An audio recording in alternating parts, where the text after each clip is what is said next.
If you're applying for a green card through a family member, one of the most important forms in the entire process is the Affidavit of Support. Many people think this form is just paperwork. It's actually a legally enforceable financial contract with the US government. Today I'm going to explain Form I-864, the Affidavit of Support, in simple terms. Why it exists, who needs it, and what sponsors are really agreeing to when they sign it. Hi, I'm Shariq, the South Asian attorney. I'm licensed to practice law in the US, and I help people worldwide with American immigration law.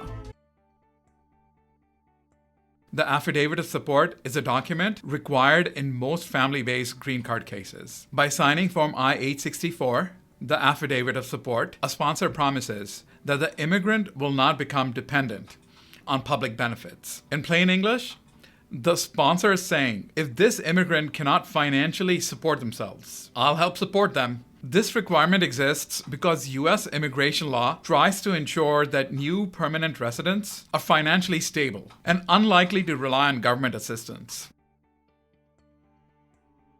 All right, so who files it?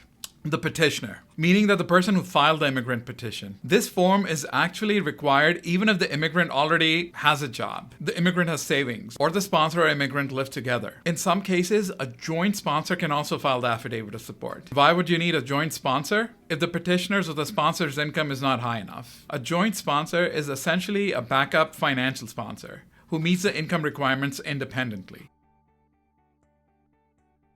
Sponsors must show income of at least 125% of the federal poverty guidelines. This is based on household size. So who's included in the household size?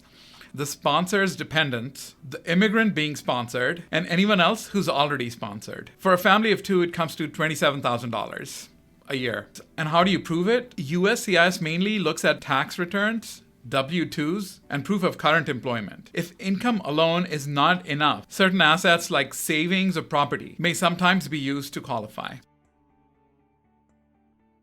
How serious is this form? It's a pretty serious form. This is where many people are surprised. Form I-864 is legally binding. By signing it, the sponsor agrees to financially support the immigrant until one of these events happen. The immigrant works 40 qualifying quarters, which is about 10 years. The immigrant permanently leaves the US, or the immigrant passes away. Divorce does not end this obligation.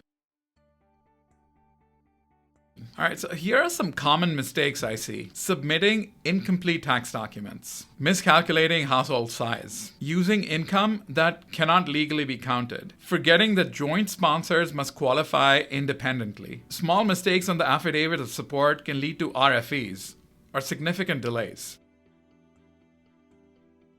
So in conclusion, the Affidavit of Support is not just another immigration form. It's a long-term financial commitment. Understanding it early can prevent delays, denials, and serious misunderstandings later. If you're preparing a green card application, make sure that the financial sponsorship is structured correctly. This way, you don't run into problems later. I'm Shariq, the South Asian attorney.